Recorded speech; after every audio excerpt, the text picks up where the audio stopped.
शिंदेंच्या कार्यकर्त्यांनी कामराच्या शोच्या सेटची तोडफोड केल्यानंतर संजय राऊतांनी संताप व्यक्त केलाय। राज्याला एक कमजोर मुख्यमंत्री लाभलाय। फडणवीसांनी गृह खातं सोडावं असा घणाघातही राऊतांनी केलाय।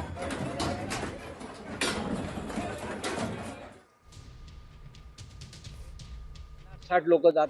कॉमस्कोर नुसार आता isakal.com आहे देशातील नंबर 1 ची मराठी न्यूज वेबसाईट। प्रत्येक अपडेटसाठी isakal.com ला नक्की भेट द्या। हातामध्ये लाठ्याकाठ्या घेतात आणि खार परिसरातील ज्या हॉटेलमध्ये स्टुडिओ आहे ते हॉटेल त्यांनी उद्ध्वस्त केलं। या महाराष्ट्राला एक कमजोर गृहमंत्री लाभल्याचं हे लक्षण आहे। माझं देवेंद्र फडणवीस यांना आव्हान आहे की त्यांनी गृह खातं सोडावं।